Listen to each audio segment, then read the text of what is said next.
chosen ones, empaths, and all the genuine souls. There's more to this than meets the eye. Okay? You come to this earth and you've had your realization now of the evil that exists in the world. Okay? It's been a gradual process. You've woken up more and more through the course of your life to the point of that you can see toxicity in perhaps your own family, your own friends, your relationships, and the greater world. You see this now and you realize that you're very different. Now, I don't know what your belief system is, right? And regardless of religion or spirituality or whatever you follow, right? It's possible, this is my theory, right? That there's something before this world, all right? There's something before this world. And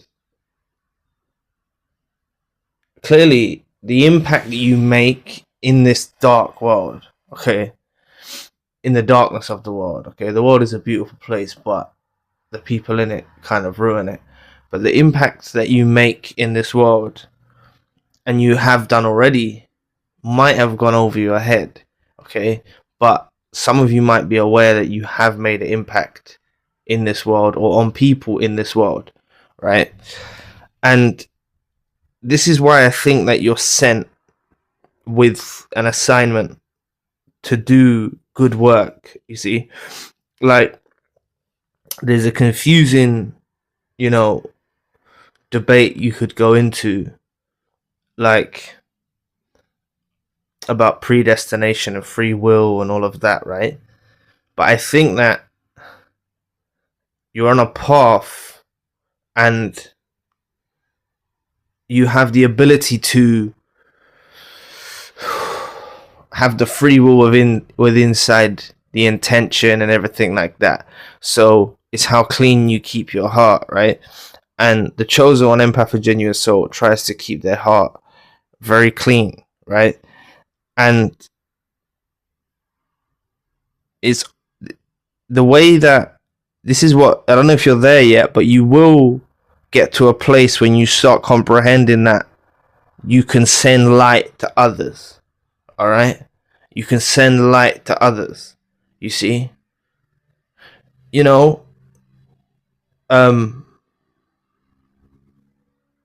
I make videos, I envision the same thing that I said at the very start of my journey. I want to help one person. You see, even though I know I'm talking to an audience, I'm trying to help one person. So that's, even if, there's I read in a scripture once, if you save one soul, it's that you save the whole of mankind, or something like that, right? Whether you take that as fact or mythology or whatever, what I'm saying is, if you save someone or you help someone, it can leave an impact. It can leave a great impression, and I think that's what the chosen one, empath, and genuine soul is here to do: is spread light. Okay, but this is why you can't stay caught up on these toxic individuals that you've encountered, whatever they are, narcissists, whatever, you know what I'm saying? Like, you can't stay caught up on these individuals, because from, like, it's a very harsh lesson waking up to narcissistic abuse from the narcissist that triggered it, or God triggered it, or the universe triggered it, but they will happen to be the one during your awakening process, or the pinnacle of your awakening.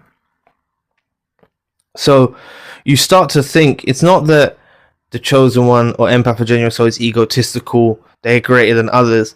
You just know this is a spiritual battle in this world, all right? And you can actually defeat evil with good, right? And I'm not talking of the concept, all right? Because many of you say, I understand the concept, right? And whether you take this as mythology or fact or whatever, I'm speaking to all of you, where Jesus says, turn your cheek or turn the other cheek or something like that. You'll know what I'm talking about. You can put it in the comment section. Now, I understand that, because in some circumstances it will be beneficial for you. Okay? But to keep turning your cheek and just letting someone hit you, you got to react. You got to defend yourself. You got to try. But I understand that in a situation it can be benefit. I understand what the is very, you can be very literal with that phrase, right? With that phrase, or you can be, you can elaborate and introspect and think about, there's deeper layers to what that means. All right. And all I'm saying to you is, if you listen to that advice literally, then you'd stay in a dysfunctional relationship with a narcissist or a toxic individual, because you just turn your other cheek, right? For example, say you was in a physically abusive relationship. You'd keep turning the other cheek.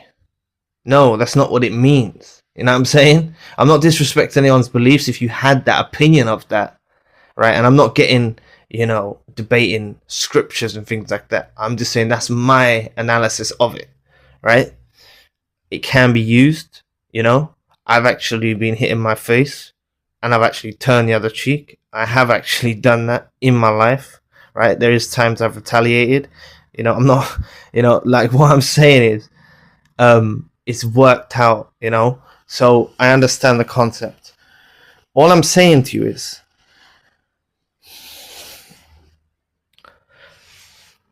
I think that the chosen one, empath, and genuine soul is here to expose evil.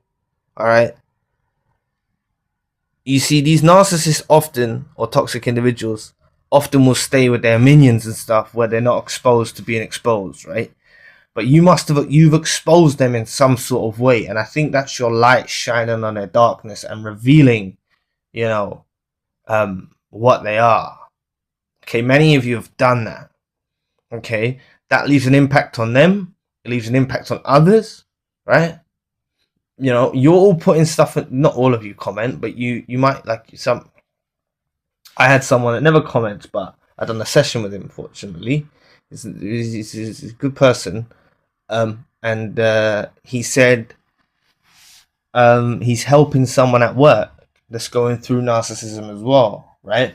And there's a few people I've spoken to who have helped others who have gone through narcissism. So this is something that where you're going to spread your light. You might not necessarily have to go on YouTube, but you might see some patterns in someone's, and you're going to have to strategically tell them, like, not drip feed them information, but, like, don't bombard them with too much information so they don't gradually wake up themselves, because the process of the awakening.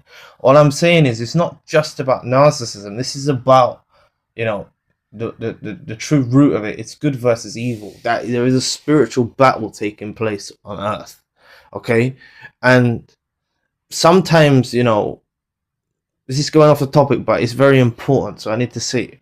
Sometimes the chosen one, empath, and genuine soul puts themselves down, right?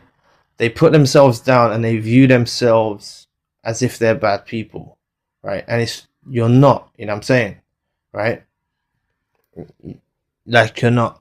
The narcissists and toxic individuals that are around you can make out you're an unworthy person, and they can leave an impression on you as well, where you think you're an unworthy person. All right, not just romantic relationships, friendships, all of this. They can leave and make you have self-doubt and doubt yourself. And I just want you to understand that you are very different. Lots of people won't understand you, and I think that you've been sent with a purpose, with a mission, with an assignment to spread your light in some way, shape, or form. You could be doing it at the job. These gentle, like, you might pass a stranger and you say a couple of words. You don't know how much, like, that could have changed their life. You know what I'm saying? You might see someone at work and say 1-2 words, and it's like you've changed their life because you connected with their heart. You connected with your heart, and you offered advice, or and I think that this is what I'm saying. Everyone says that narcissists are made through childhood, and maybe there's something in, like, there's so many people that have had bad childhoods, including people I've spoke to, including people in the comment section. I've seen people have bad childhoods, and they don't turn out as narcissists. So is that the free will part? You know, like you've battled evil, you've battled darkness, and you haven't turned dark. You know, even if you feel like a dark empath, I'm saying you haven't turned dark or you're causing harm to people the same way a narcissist does, right? So is that the free will part that we're talking about? That they choose to side with darkness, because there has to be a choice, right? If they're just sent to do evil, then they have no comprehension to do anything better, and that's kind of how they're painted out. Like, oh, they have no comprehension. That's why I always touch on, they have an energy source in their mind, part of their soul, part of their psyche, part of their spirit, they have something in there that has the comprehension that they're doing evil, like a witness. I believe they have a witness within them that consciously reciprocates their evil. So they are aware, but they're so distant from themselves that they don't choose to follow that side of them, you see. Whereas you're in tune with yourself. When you do wrong, you feel bad. Even if you get angry sometimes, you might feel guilty after, things like that. You actually have a heart. And it does, don't think this is a losing battle. Good wins the battle, alright? Good wins the battle. The light will eliminate the darkness. It will eliminate the darkness. So, anyway, thanks for listening today. I really appreciate the support. Please book a session if you'd like to. I'm now available 24 hours across all time zones. You can also request custom videos. All video requests are processed in 24 hours. You're welcome to donate or support to the channel if you'd like to. My podcast is now on Spotify. Check out the main channel for more content. I go into things like deep dives, the lone wolf, other topics on the main channel if that's something that interests you. All links you need are in the description box below, and I'll be back on a video soon. Peace.